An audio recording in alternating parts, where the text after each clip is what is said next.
तो आज की कक्षा का हम आरंभ करते हैं। हम में से जो गंभीरतापूर्वक इस दिव्य दृष्टि को प्राप्त करने के लिए प्रयासरत हैं, उनके लिए योग दर्शन में जो सूत्र आया है उसका आज की दिनांक वाला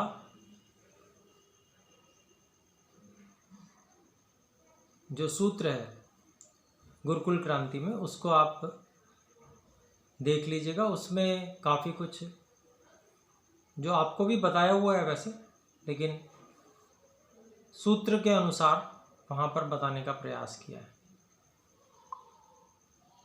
जी गुरुजी, मैं सुबह अटेंड की थी क्लास। हाँ जी। तो बाकी जो है वे गुरुकुल क्रांति के YouTube चैनल पे उसको देख सकते हैं। योग दर्शन का जो आज का डेट देख लीजिएगा, उसमें उसको देख सकते हैं। दूसरी बात जो करनी है, क्योंकि हम कुछ समय तो इसमें लगा ही चुके हैं, तो हमारे सामने क्या क्या बाधाएं आ रही हैं, कितनी बाधा से हम पार हुए, उसके बारे में आप बता सकते हैं। तो उसमें मैं आपका जो सहयोग कर पाऊंगा अवश्य करूंगा। बोलें ब्रिजेश जी। आचार्य जी, मैंने इस सप्ताह है ना ज्यादा जो प्रयास किया ना, जैसे आपने बोला था भोजन के बारे में बोला था, भोजन के विषय में हमारी चर्चा भी हुई थी।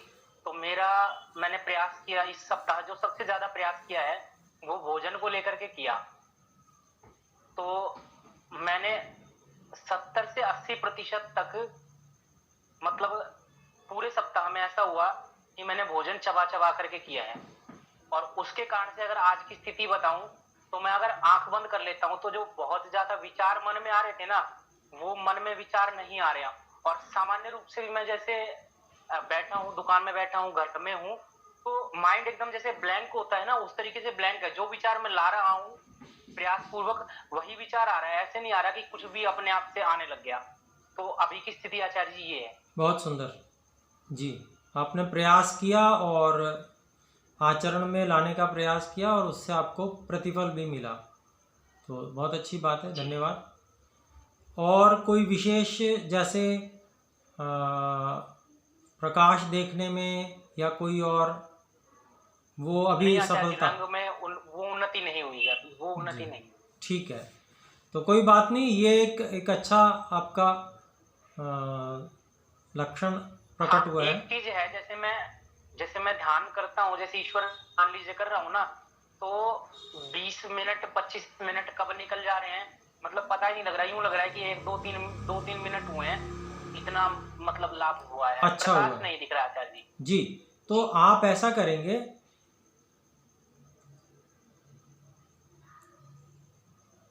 एक बार जब ध्यान के लिए बैठें तो आंखों पर पट्टी बांध के ही बैठिए, ठीक है। और वो कलरफुल कुछ बॉल्स वगैरह रखिए, और किसी का सहयोग ले सकते हैं घर में, या तो है ना, एक बार प्रयोग करके देखना है, सहयोग लेके किसी से भी। और क्या करना है, जब बहुत अच्छी एकाग्रता की स्थिति हो जाए, विचार हमें लग रहा है बिल्कुल कि हम बिल्कुल विचार शून्य स्थिति में हैं, उस स्थिति में हमको धारणा केंद्र तो यही रखना है, ठीक है। और फिर जप भी करना है, जप जैसे हम करते हैं। फिर यहाँ पर हम प्रतिशत को अनुभव करने का प्रयास करेंगे। अब वो हमारा जरूरी नहीं है कि शब्द उसमें आए, प्रकाश या रूप के रूप में भी दिखे, ये जरूरी नहीं है। वो कुछ शब्द सुनाई पड़ सकता है, या मन में ऊहा आ सकती है कि इतने प्रतिशत है। तो फिर उसके बाद हम जप करना आरंभ करें, तो फिर वो 100% तक हम उसको ऐसा जिस भी रूप में वो हमें चाहे सुन के आता है, जैसे भी हमें समझ में आता है, उसके अनुसार हमें ये लगना चाहिए, आत्मविश्वास हो जाना चाहिए अब 100% हो गया। जरूरी नहीं है कि रूप ही आए वही दिखे, ये आवश्यक नहीं है, लेकिन 100% होना चाहिए। उसके बाद में भी हम कुछ 2-3 मिनट 5 मिनट और जप करेंगे उसको, ये आत्मविश्वास 100% रखने के लिए। उसके बाद में हम आंखों पे पट्टी बंधे बंधे ही प्रयोग करवाएंगे। जो भी आसपास हो उनसे कहेंगे कि भाई मैं ये उठा के देख रहा हूँ, और आप प्रयास करेंगे कि आपको रंग दिखे। यहाँ पर ही दिखेगा वो, वहीं पर हम एकाग्र हैं, तो उसको हम क्या कर सकते हैं, उसको हम बाहाँ पे रगड़ सकते हैं, सूंघ सकते हैं, माथे पे भी रगड़ सकते हैं या पास में रख सकते हैं। तो हमारी जो जो सेंसेस हैं उन सेंसेस का उपयोग कर सकते हैं उस एकाग्र अवस्था में। उससे हमें जरूरी नहीं है कि वो रंग दिखे ही दिखे, वो क्या हो सकता है, हमें गंध मिल सकती है उसकी। जैसे गंध का उदाहरण दूं तो बहुत से लोग जब पीले रंग को सूंघते हैं तो केले जैसी गंध आती है। अच्छा, उससे पता चल जाता है कि ये पीला रंग है। ऐसे ही कुछ ना कुछ संकेत मिलेगा, जरूरी नहीं है रूप ही दिखे। रूप दिखना, मान लीजिए अभी देखिए कोई चीज कमजोर है तो हमारी कोई ना कोई सेंस डेवलप भी होगी। जो सेंस डेवलप होगी उससे हम थर्ड आई को ओपन करेंगे। पहले एक बार सफलता मिलनी आरंभ हो जाएगी, फिर ये समझ लीजिए उसके माध्यम से और सेंसेस भी डेवलप होंगी, तो फिर हमें प्रकाश भी दिखने लगेगा। इस बात को समझ रहे हैं ना आप? जी जी। तो सेंस हमारी आचार्य ज्यादा एक्टिव होगी उसी में हमें, हाँ, जैसे मान लो स्पर्श हमको ज्यादा एक्टिव है तो स्पर्श से हमें फील होगा कि कलर ऐसा कलर में ऐसा फील आता है, वो अलग ही होगा, वो अलग ही पता चलेगा। ठीक है, गंध हो सकती है, कलर हो सकता है, सुनाई दे सकता है। हम जो चीज देख रहे हैं उसको हम इस तरह से बजा के भी देख सकते हैं। मान लीजिए पेन है, पेन के ऊपर हम इस प्रकार से मार सकते हैं तो सुनाई भी आता है। शब्द भी अलग रंग का अलग पता चलता है। लोग जो करते हैं इसको वो बताते हैं। तो जितनी भी हमारी सेंसेस हैं, हम उन सेंसेस का यूज कर सकते हैं। हमारी हो सकता है कोई सेंसेस परमात्मा ने हमें अपने कर्मफल के अनुसार शरीर में कोई ज़्यादा सेंस दी है, डेवलप ज़्यादा करी है वो, और हमारा रूप का जो है वो माध्यम कमज़ोर है। तो हम जो हमारी डेवलप्ड सेंस है उसको यूज़ करेंगे अपनी दिव्य दृष्टि के लिए, और फिर जब हम उसमें बहुत अच्छे एकाग्र भी हो जाएंगे तो हम हमारी दूसरी सेंसेस भी उसके साथ साथ डेवलप होने लगेंगी। ठीक है, तो ये आप सबके लिए भी है जिनको ये दिक्कत आ रही हो कि रूप नहीं दिखता है, प्रकाश नहीं दिखता है या स्थिर नहीं हो पा रहा है, लेकिन एकाग्रता बहुत अच्छी बन रही है। ये हमें लग रहा है कि हम विचार शून्य अवस्था में पहुंच गए हैं। तो फिर आप ये समझें कि फिर हमारी जो सेंस सबसे ज़्यादा डेवलप होगी उससे हमें नॉलेज होगी, उससे हमें बाहर का ज्ञान आएगा। ठीक है, और ऐसा नहीं हो सकता कि हमारी सारी सेंस एक जैसी हो, ऐसा नहीं हो सकता। कोई ना कोई तो ज़्यादा डेवलप होगी ही होगी, और वो हमें तभी पता चलेगा जब हम कोशिश करेंगे। और उस कोशिश में हमें क्या करना है ये हमें ध्यान देना है। उस कोशिश में हमें जो भी माध्यम हमें समझ में आ रहा है, ये हमें कहाँ से शुरू होगा, अंतः प्रेरणा से प्रारंभ होगा। जैसे हम प्रतिशत सोचते हैं वो हमें मान लीजिए सुनाई पड़ती है, प्रतिशत कुछ सुनाई पड़ता है, नहीं दिखता सुनाई पड़ता है। तो इसका मतलब ये हुआ कि हमें कान से सुनने पर ज़्यादा फोकस करना है। किसी को गंध बहुत ज़्यादा तीव्र होती है, तो गंध के माध्यम से कुछ ना कुछ संकेत मिलेगा प्रतिशत का। वो अलग हो सकता है, वो जो व्यक्ति कर रहा होगा ना उसी को अनुभव में आएगा विशेष। मैं तो थोड़ा बहुत उदाहरण दे सकता हूँ आपको। जी बोले ब्रिजेश जी, कुछ कहना चाहते हैं? जैसे यहाँ पर तो हम प्रकाश देख रहे थे, प्रकाश में पूछ रहे थे 100%। जब हम ध्यान में चले जाएंगे, विचार शून्य हो गए हैं, तो मतलब क्या पूछना है, मतलब कितना प्रतिशत? हाँ बिल्कुल बिल्कुल, यही पूछना है, शब्दों से ही पूछना है। ईश्वर मेरी दिव्य दृष्टि कितने प्रतिशत सक्रिय है, ये प्रश्न बार बार दोहराना है। इस प्रश्न का उत्तर किस रूप में आएगा, अत्यंत सावधान होकर हमको ये देखना है। हमको इसका उत्तर किस रूप में मिल रहा है, ये हमको अत्यंत सावधान होकर अनुभव करना है। और उससे हमें ये बढ़ेगा, समझ में आएगा कि वो हमारी कौन सी सेंस है जो हमारी सबसे ज़्यादा डेवलप है, सबसे ज़्यादा काम कर रही है।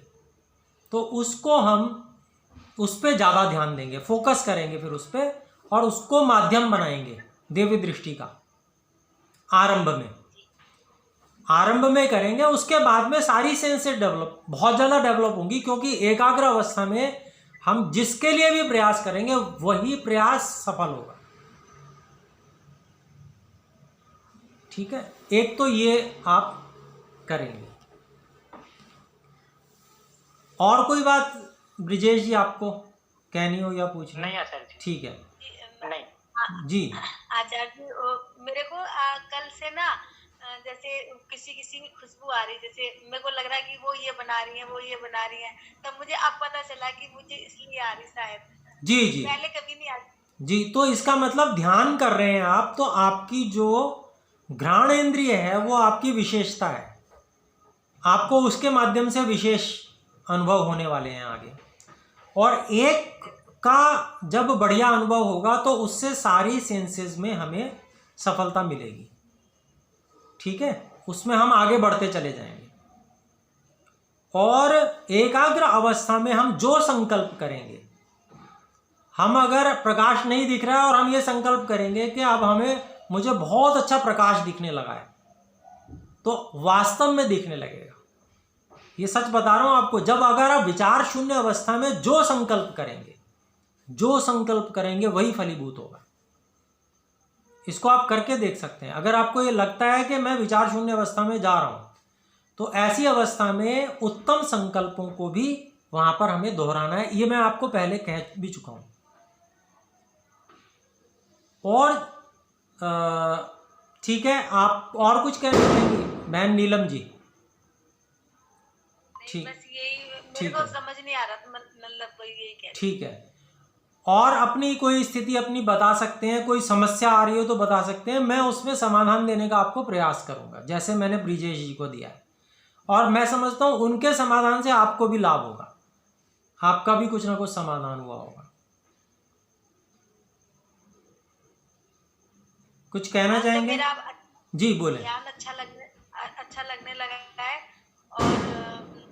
और जैसे कोई ऐसे लगता है जैसे आज कोई सी बात थी तो मुझे ना पता चल गई थी आज ये बात है उनके मन में, ऐसे भी लग रहा था। ठीक है, तो जी बहुत अच्छा। इसका मतलब आप लोग एकाग्र अवस्था में पहुंच रहे हैं, और जब एकाग्र अवस्था में पहुंच रहे हैं तो मन में वो प्रतिबिंबित होता है, दूसरे का मन हमारे मन में प्रतिबिंबित हो जाता है। दूसरा क्या सोच रहा है या कुछ बार बार दोहरा रहा है, वो हमारे मन में प्रतिबिंबित हो जाता है जब हम उसकी ओर फोकस करते हैं। तो ये सब होगा आपके साथ। तो आप कुछ कहना चाहती हैं डॉक्टर रूपल जी? आपका म्यूट है, म्यूट अनम्यूट कर लीजिएगा, तब बोलिए। आवाज नहीं आ रही डॉक्टर रूपल जी, आवाज नहीं पहुंच रही है।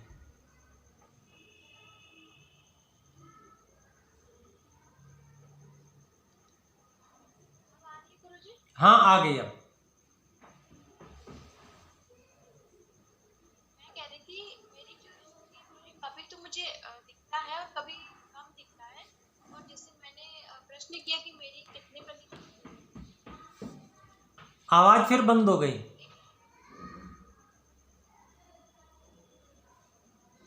अभी गुरुजी हाँ थोड़ा सा और हाई कीजिए वॉल्यूम को। बहन जी अगर आपने ईयरफोन लगाया हुआ है तो एक बार हटा दीजिए, हो सकता है उसके कारण से हो रहा हो। नहीं ईयरफोन नहीं लगाया हुआ। जी बोलें। अभी गुरुजी बहुत कम आवाज आ रही है, या तो पास ले आइए फोन को। एक बार थोड़ी देर के लिए मुंह के पास लाके बोल लीजिए। एक बार दोबारा ज्वाइन कर लो, एक बार निकल के। अभी अभी अभी कैसी स्थिति है? अब हाँ जी आवाज आ रही है। तो मैं ये कह रही थी गुरुजी कि मैंने पूछा कि मेरी दिव्य दृष्टि कितने प्रतिशत है, तो मुझे कुछ कुछ आभास हुआ संख्या का, जैसे कुछ आकृति इस तरह से बन रही थी 8 9 10 11, लेकिन उसके बाद गायब हो गई थी। ठीक है, तो ऐसी स्थिति, मुझे महसूस नहीं हुआ। जी बहुत अच्छा। तो ऐसी स्थिति हो तो हमको उसको गायब नहीं होने देना है, संकल्प से उस स्थिति को हमको लाना है सामने, चाहे 8 हो, चाहे 9 हो, चाहे 10 हो, और बस उसको बिल्कुल फोकस करके उस पे, और फिर जप करना है हमें। ओम भूर्भुवः स्वः, ओम भूर्भुवः स्वः। जैसे मैं बोल रहा हूँ ऐसा कोई आवश्यक नहीं है, तेजी से भी कर सकते हैं। ओम भूर्भुवः स्वः, ओम भूर्भुवः स्वः, ओम भूर्भुवः स्वः, ओम भूर्भुवः स्वः। जैसे हमारी एकाग्रता बढ़िया हो, जिस तरह से हमें सुविधा हो, उस तरह से करना है। समझ रहे? धीरे धीरे भी मन में भी बोल सकते हैं। हाँ मन में भी बोल सकते हैं, धीरे धीरे भी बोल सकते हैं, थोड़ा जोर के भी बोल सकते हैं, जैसे हमें सुविधा हो। हमारा उद्देश्य सिद्ध होना चाहिए, ये मुख्य है। और जप करते समय भावना प्रधान होके जप करना है।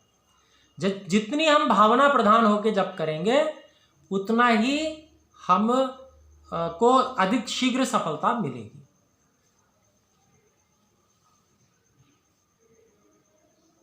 तो ये बातें सामने आई। मैं आपको और भी कुछ इसमें बताऊंगा। कल्पना शक्ति को बलवान बनाने के लिए हमको बहुत कुछ थोड़ा सा अलग भी करना होगा। जैसे मैंने आपको बताया था, बाएं हाथ से बाईं ओर की गतिविधियों को बढ़ाएं। तो आप में से कौन कौन ऐसे हैं जिन्होंने इसको किया है? मैंने आलू काटे थे उल्टे हाथ से, और जो आपने मंजन बताया था हाथ से करने वाला, उंगली से किया था। जी जी, तो आप कर रहे हैं, अच्छी बात है। तो देखें ये, हाँ ठीक है, कुछ कहना चाहते हैं? ठीक है, तो मैं बता रहा था बस, मैं जी ठीक है, बहुत अच्छा, आपने प्रयास किया। तो देखिए इससे बहुत लाभ होगा। पुस्तक पढ़ते हैं आप, कभी लिखा हुआ पढ़ते हैं, जो आपको पढ़ने की बहुत इच्छा हो कि ये मुझे अभी जानना है तुरंत, उसको पुस्तक उल्टा करके पढ़िए।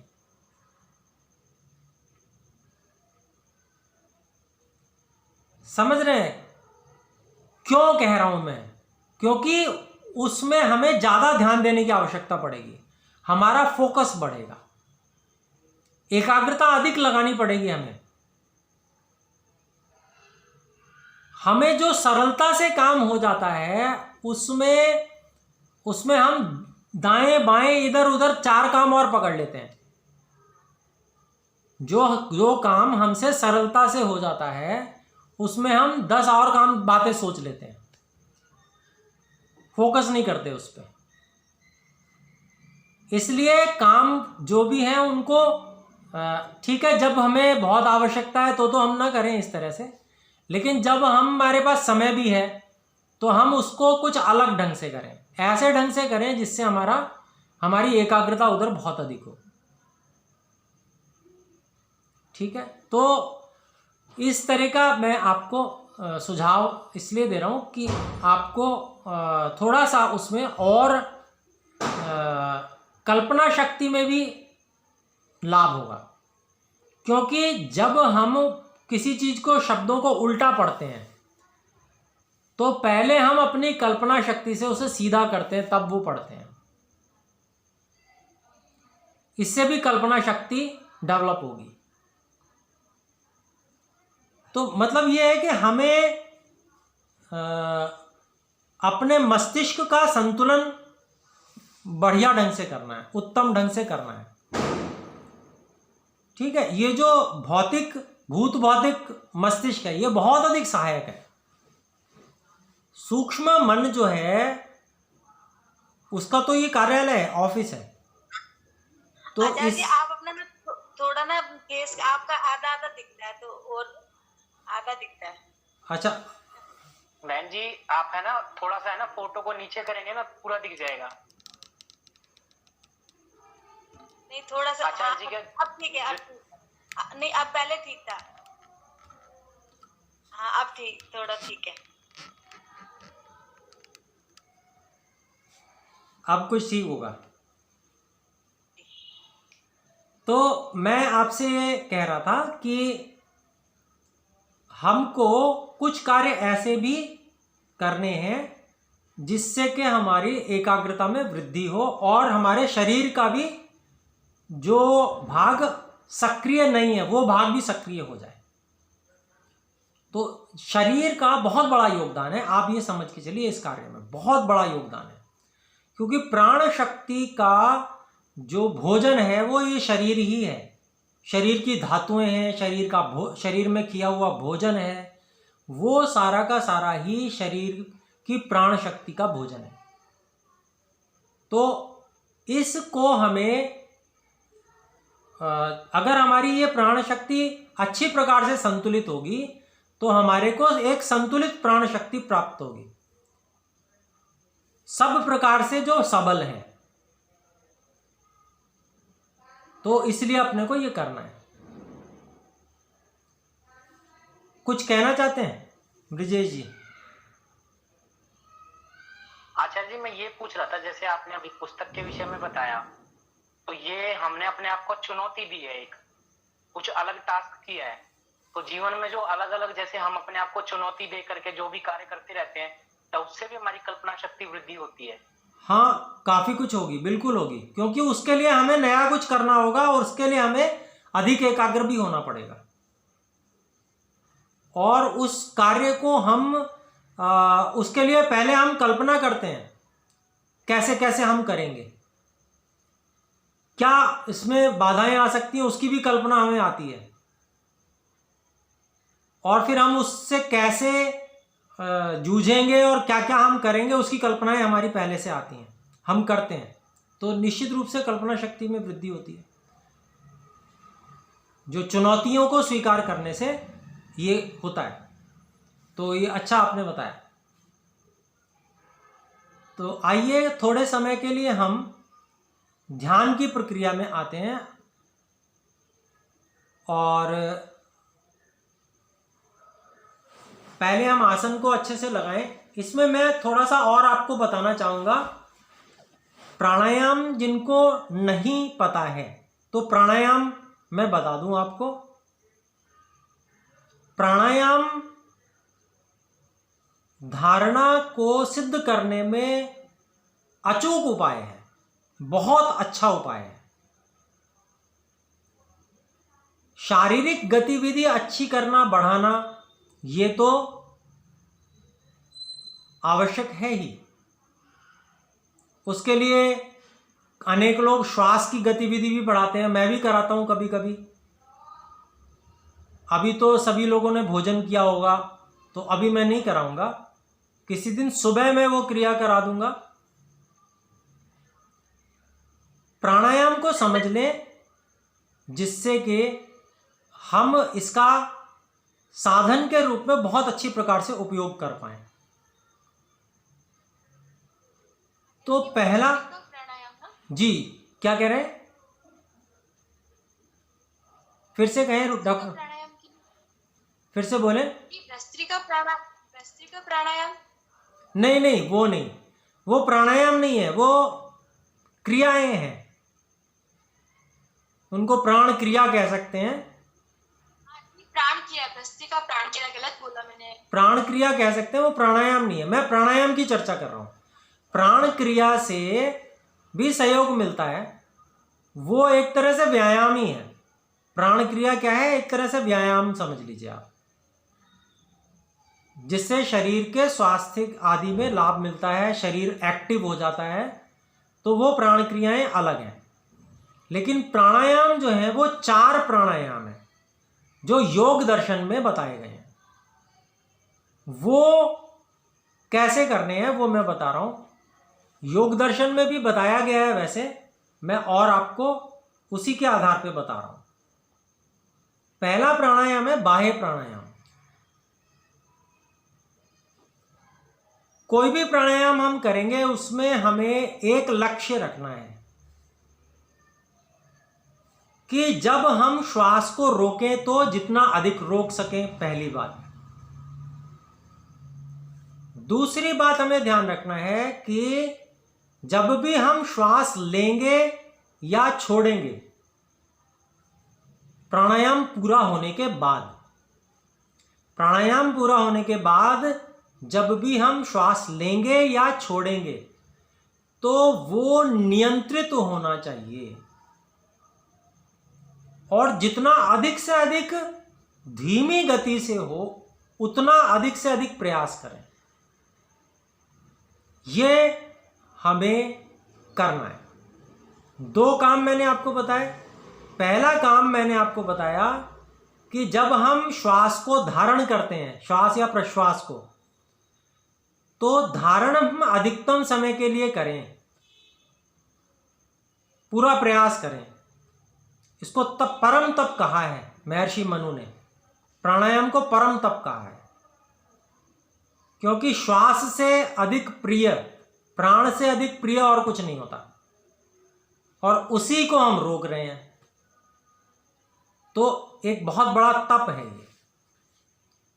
तो पहली बात ध्यान रखनी है कि हमें अधिकतम समय तक रोकना है अपनी सामर्थ्य के अनुसार। और दूसरा काम हमें करना है कि प्राणायाम अर्थात श्वास को रोकना जब हो गया, अब उसके बाद हमें लेना है या छोड़ना है, तो वो बहुत ज़्यादा नियंत्रित रूप में होना चाहिए, यानी कि बहुत आराम से धीरे धीरे लेना या धीरे धीरे छोड़ना। ये 2 चीज़ें यदि हम कर पाए तो प्राणायाम पूरी तरह से सफल होगा और उसका हमें पूरा लाभ भी मिलेगा।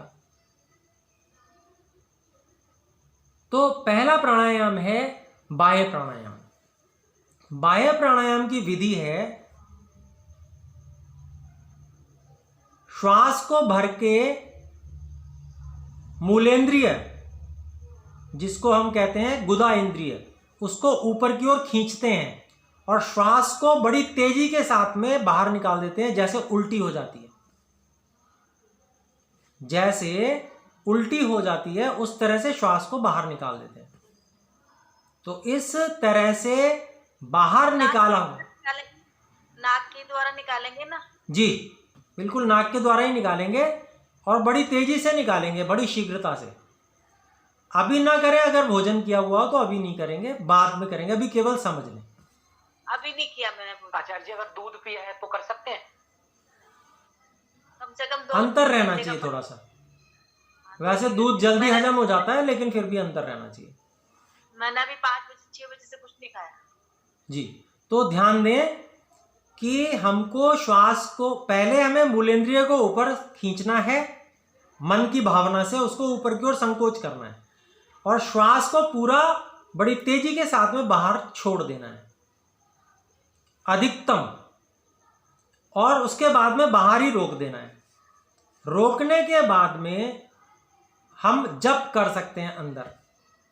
मान लीजिए हम ओम भू का जप कर रहे हैं तो ओम भू, या हम 7 महाव्याहृतियां जो हैं, 7 व्याहृतियां जो हैं उनका जप कर सकते हैं, या 3 महाव्याहृतियों का जप कर सकते हैं।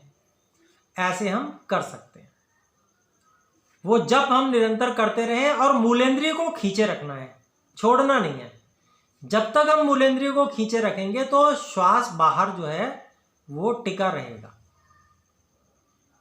और फिर जब घबराहट हो तो ऐसी स्थिति में हम मूलेंद्रिय को छोड़ते हुए श्वास को धीरे धीरे भरेंगे, धीरे धीरे धीरे, सामान्य गति से भी धीरे। और फिर उसके बाद में जब भर जाएगी श्वास, पूरी तृप्ति हो जाएगी, तो फिर धीरे ही धीरे निकालेंगे। जब हमने इस स्थिति पर विजय प्राप्त कर ली तो सामान्य स्थिति को तो हम आसानी से विजय कर लेंगे श्वास प्रश्वास में। तो ये पहला प्राणायाम है, इसका ही पहले पहले अभ्यास करना चाहिए। इसमें जब सफलता मिलने लगे, सफलता मिलने का अभिप्राय यह है कि हम आसानी से श्वास रोक भी लेते हैं और घबराहट होने पर हम एकदम से आंधी तूफान की तरह नहीं लेते, आराम से आने देते हैं रोकते हुए, और फिर रोकते हुए ही हम धीरे धीरे छोड़ते हैं। तो उसके बाद में हमें जो श्वास प्रश्वास है वो गति वो है धीमी ही रहती है। हमें ऐसा नहीं लगता कि अब तो मैंने एक कर लिया, अब मैंने धीरे धीरे छोड़ भी लिया, धीरे धीरे ले भी लिया, अब तो मैं ले लूं। ऐसी जरूरत महसूस नहीं होनी चाहिए। तो इसका मतलब ये हो गया कि हमारा बाह्य प्राणायाम सिद्ध है, इतना से लगभग मान लेंगे हम प्रारंभिक अभ्यासी के लिए। फिर उसके बाद में हम दूसरा अभ्यंतर प्राणायाम भी कर सकते हैं।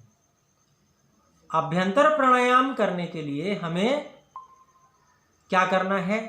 अभ्यंतर प्राणायाम करने के लिए हमें मूलेंद्रिय का संकोच वगैरह कुछ नहीं करना, केवल हमें नासिका से श्वास को अंदर भर लेना है। बहुत तेजी भी नहीं करनी, बहुत धीरे धीरे भी नहीं करना, सामान्य गति से हम अंदर श्वास को भर लेंगे। श्वास भरने के बाद उसको अंदर ही रोक लेंगे और रोके रखेंगे जितना अधिक समय हम रोक सकते हैं। उसके बाद में जब घबराहट होगी तो आंधी तूफान की तरह बाहर नहीं छोड़ना है, उसको धीरे धीरे धीरे धीरे धीरे धीरे बाहर जाने देना है, बहुत आराम से। सामान्य जितनी गति होती है उससे भी कम से कम, जितना अधिक धीमे हो सके उतना धीमे बाहर निकालना। और उसके बाद में लेना है, फिर से लेना है तो वो भी बहुत धीरे धीरे। तो इसके बाद में फिर ये सब बिल्कुल उसी धीमी गति से ही चलता रहे। जब ये स्थिति हमारी आ जाएगी तो हम इसको भी सिद्ध मान लेंगे। आप कुछ कहना चाहती हैं बहन नीलम जी? हाँ, मैं बोल रही थी, मैं 2 साल से कर रही हूँ इसको। जी, सुंदर। 2 मैंने प्राणायाम आपको बताए, अब तीसरा प्राणायाम आपको बता रहा हूं। तीसरा प्राणायाम है स्तंभ वृत्ति प्राणायाम।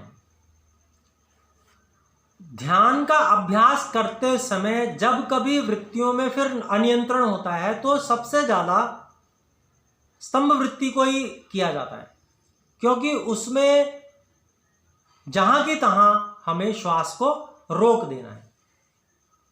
मतलब जैसे ही हमें ये लगा कि अब वृत्तियों में नियंत्रण नहीं आ रहा है, ऐसे ही जहां की तहां जैसी है वैसी वहीं का वहीं रोक देंगे। ना लेना है ना छोड़ना है, वहीं का वहीं रोक दिया। और लंबे समय तक उसको हम ऐसे ही रहने देंगे, बिल्कुल ना कोई श्वास लेंगे ना छोड़ेंगे, जब तक घबराहट ना हो। जब घबराहट होगी तब भी हमको चाहे लेने की इच्छा हो चाहे छोड़ने की इच्छा हो, जो भी इच्छा हो, उसको हमें बहुत धीरे धीरे लेना या छोड़ना है। और उसके बाद में श्वास प्रश्वास की गति वो धीमी ही रहनी चाहिए। और जब ये स्थिति हम पा लेते हैं सरलता पूर्वक तो समझेंगे ये तीसरा प्राणायाम भी सिद्ध है। इसके बाद में नहीं, पहले 2 प्राणायाम सिद्ध होने के बाद में हम चौथे प्राणायाम को करने के लिए प्रयास शुरू कर सकते हैं। स्तंभ वृत्ति तो हम कभी भी कर सकते हैं। चौथा प्राणायाम जो है वो सबसे ज्यादा थोड़ा कठिन सा है, क्योंकि उसमें हमें बार बार श्वास को रोकना होता है। कैसे, वो मैं बता देता हूं। चौथा प्राणायाम है, उसका अभ्यास करने के लिए हमने अभ्यंतर प्राणायाम भी अभ्यास किया हुआ है, बाह्य प्राणायाम भी अभ्यास किया हुआ है। अब हम पहले बाह्य प्राणायाम करेंगे उसी तरह से जैसे हम करते हैं। बाह्य प्राणायाम में जब घबराहट होगी तो हम बाह्य में तो क्या करते हैं, उस समय धीरे धीरे हम अंदर लेना शुरू कर देते हैं। लेकिन चौथा प्राणायाम करते समय हम अंदर नहीं लेंगे, बल्कि घबराहट होने पर हम क्या करेंगे, कुछ और बल लगाकर जो अंदर थोड़ी बहुत हवा बची उसको और नासिका से बाहर निकाल देंगे। उसका परिणाम ये होगा कि हमारी जो घबराहट हमें हो रही होती है वो घबराहट बंद हो जाती है और हमें समय थोड़ा सा और मिल जाता है, अर्थात थोड़े समय बाहर श्वास और रुक जाती है। फिर घबराहट होगी, तो फिर उसको अंदर नहीं लेना है, फिर थोड़ा सा बल और लगा के और बाहर निकाल देना है। तो फिर घबराहट थोड़ी देर के लिए बंद हो जाएगी, लेकिन पिछली बार की अपेक्षा इस बार कम देर के लिए घबराहट रुकेगी, लेकिन फिर से घबराहट होगी। अब 1 या 2 बार या 3 बार जितना हम सामर्थ्य हो उतना करने के बाद में फिर हम वो प्रक्रिया जो अंदर भरने की वो आरंभ करेंगे। लेकिन इसमें भी ध्यान रखना है कि हमें केवल धीरे धीरे ही भरना है, आंधी तूफान की तरह नहीं भरना है। उसको भी रोकते हुए धीरे धीरे धीरे धीरे आने देना है और फिर धीरे धीरे चाहेंगे तो बाहर निकालना, चाहेंगे तो निकाल देंगे। लेकिन चौथे प्राणायाम में जब हमने अंदर भर लिया तो फिर बाहर नहीं निकालना होता। जैसे धीरे धीरे करके हमने अंदर भर लिया, जब हमें बहुत ज्यादा घबराहट हुई तो हमने क्या किया, श्वास को धीरे धीरे अंदर भर लिया। अंदर भरने के बाद में फिर अब बाहर नहीं निकालना, जहां की तहां रोक देना है, अंदर भर के रोक देना है। रोकने के बाद में जब फिर निकालने के लिए घबराहट होगी तो घबराहट होते ही हमें बाहर नहीं निकालना है श्वास को। क्या करना है, थोड़ा सा और बल लगा के थोड़ी सी श्वास और भर लेनी है। जरा सी श्वास और भरेंगे तो घबराहट थोड़ी देर के लिए और रुक जाएगी। जैसे बाह्य करते समय रुकी थी घबराहट, वैसे ही अब भी रुक जाएगी। लेकिन थोड़ी देर के बाद में फिर घबराहट होगी तो फिर हम इसी कार्य को कर सकते हैं कि हम श्वास को और थोड़ा भर लें। लेकिन हर अगली बार जो घबराहट रुकेगी वो पिछली बार से कम देर के लिए रुकेगी।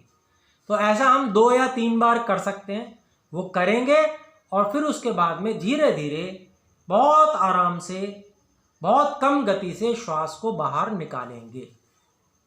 तो जब हम ऐसा करेंगे तो श्वास प्रश्वास पे बहुत अधिक नियंत्रण आ जाएगा। अंदर भरते समय भी बहुत अधिक नियंत्रण आ जाएगा, बाहर निकालते समय भी बहुत अधिक नियंत्रण आ जाएगा। श्वास को कैसे नियंत्रित किया जाता है ये अभ्यास इससे हो जाएगा, क्योंकि श्वास और हमारे विचारों में बहुत सारा तालमेल है। जब हम बहुत अधिक एकाग्र अवस्था में होते हैं तो श्वास और प्रश्वास बहुत धीमे धीमे चलती है या ना के बराबर चलती है, ऐसी चलती है। तो प्राणायाम करने से हमें बहुत शीघ्र एकाग्रता की भी प्राप्ति होती है और धारणा केंद्र जो हम बनाते हैं उस पे हमें एकाग्र होने में बहुत सुविधा हो जाती है।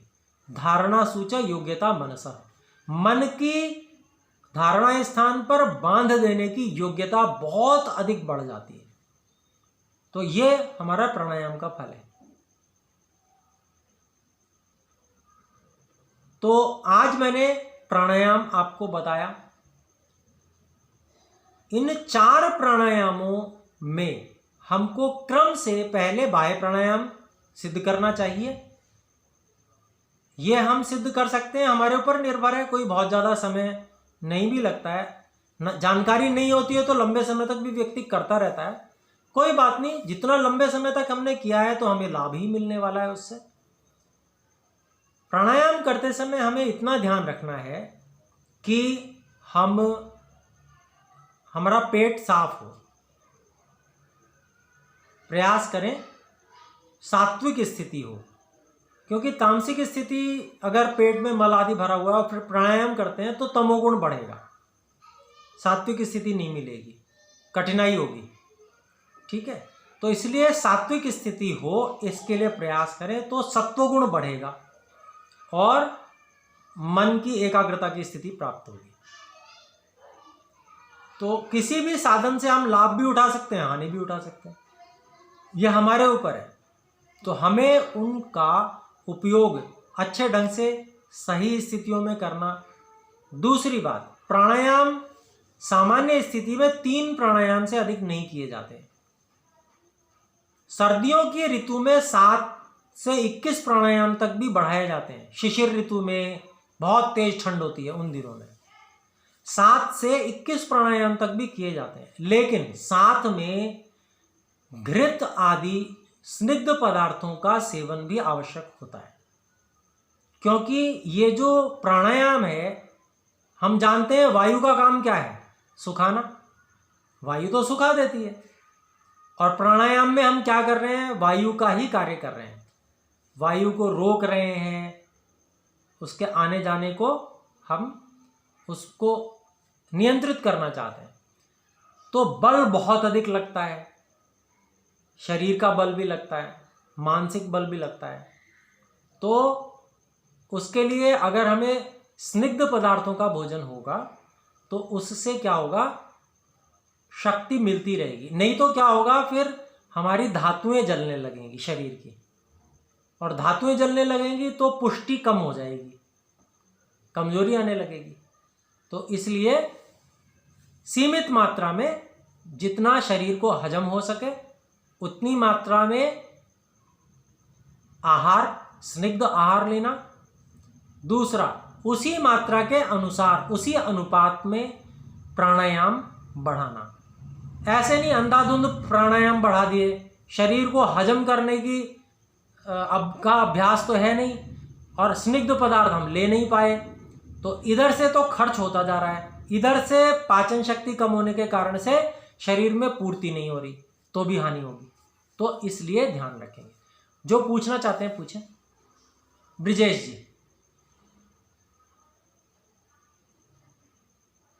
आचार्य जी, मेरा प्रश्न ये था, जैसे आपने अभी बताया ना प्राणायाम कर रहे हैं, तो श्वास को मैं कई दिन से ही कर रहा हूँ, स्वामी रामदेव जी से सीखे थे।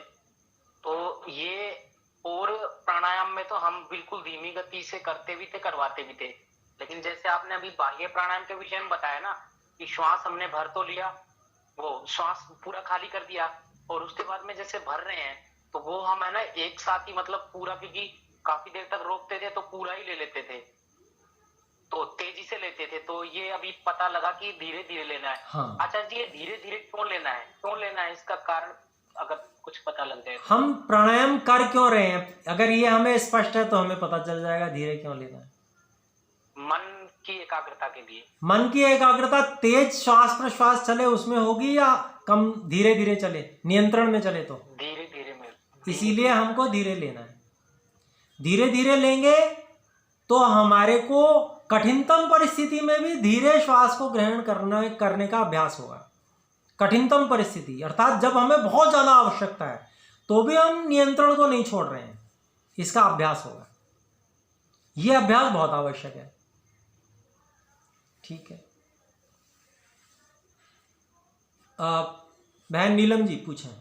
जी, मैं ये कह रही थी स्निग्ध भोजन में क्या क्या आता है? घृत है, दुग्ध है, ये स्निग्ध है, आहार है, घी दूध। ठीक है, तो आज मैं कुछ आपकी बातों को ही बताने में विशेष मैंने समय लगाया, और प्राणायाम को समझाने में मैंने समय इसलिए लगाया क्योंकि ये विशेष साधन है। ऐसा साधन है कि जिससे जो काम हम मान लीजिए महीने भर में पूरा करने वाले हों, प्राणायाम को अगर हम अच्छे से कर लें तो वो आधे समय या उससे भी कम में पूरा हो जाएगा। प्राणायाम इतना जबरदस्त साधन है। तो अगर हमें अपनी स्पीड बढ़ानी है तो प्राणायाम को अपने जीवन का, यूँ कहें कि दिनचर्या का हमें अंग बनाना चाहिए। ये एक विशेषता है, इससे हमें बहुत शीघ्र सफलता मिलेगी एकाग्रता के लिए। तो ये 4 ही प्राणायाम है, बाकी जितनी भी हैं वो प्राण क्रियाएं हैं, वो प्राणायाम नहीं है। उनको कह दिया जाता है, एक सामान्य मोटे अर्थ में प्राणायाम कह दिया जाता है, कोई बात नहीं। तो उसको, वो प्राण क्रियाओं का अपना अलग महत्व है। वो शरीर में मान लीजिए हम दौड़ नहीं सकते, तो हमने बैठे ही बैठे क्या किया, भस्त्रिका कर ली। बैठे ही बैठे हमने क्या कर लिया, कपालभाति कर ली। तो वो क्या है, अनुलोम विलोम वगैरह कर लिया, जो भी कुछ करना है।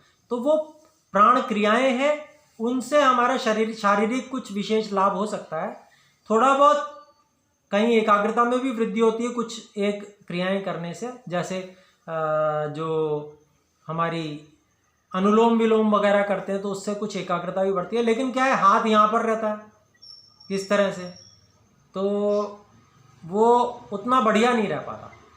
तो ये सब प्राण क्रियाएं जो हैं वो अलग हैं, लेकिन मुख्य जो है वो प्राणायाम है।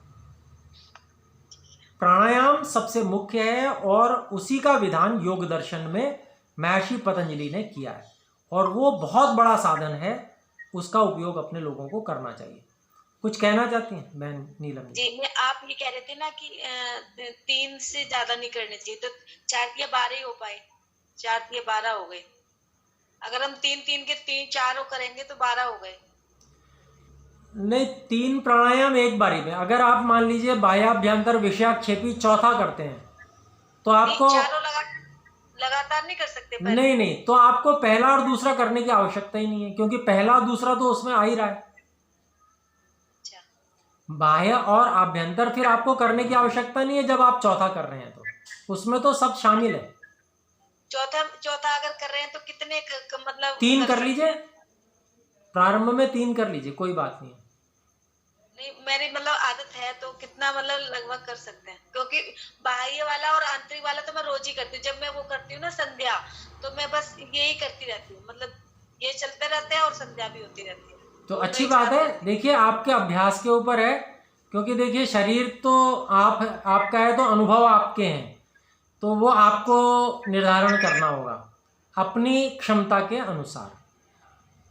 शरीर कैसा है, शरीर में शक्ति कैसी है, और शरीर में ऊर्जा कैसी है, ये सब चीज़ें देखकर ये निर्धारण स्वयं ही करना पड़ेगा। ठीक है जी। 3 प्राणायाम एक सामान्य नियम है जिसको हम कर सकते हैं। आचार्य जी, मैं एक चीज बताना भूल गया था। जब से ये चबा करके भोजन करना प्रारंभ किया है, मतलब ध्यान दे करके, ऐसे लगता है कि जमीन से है ना 1 इंच ऊपर उठ करके है ना चलने लग रहा, मतलब इतना हल्का हो गया शरीर कि जी, बहुत अच्छा, बिल्कुल बहुत अच्छा। तो बहुत सुंदर आपका अनुभव रहा। तो इसको आप ध्यान में रख के इसको एक आदत बना लें, और बाकी सब चीज़ें भी जो साधन है उनको करें। तो बाकी हम शनिवार, कल है तो कल भी सुबह एक बार, शनिवार को भी हम करेंगे ध्यान आधे घंटे का। तो आज की जगह हम कल ही कर लेंगे, ठीक है?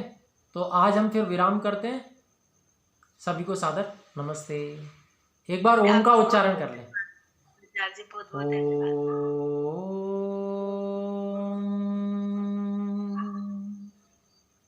सभी को नमस्ते।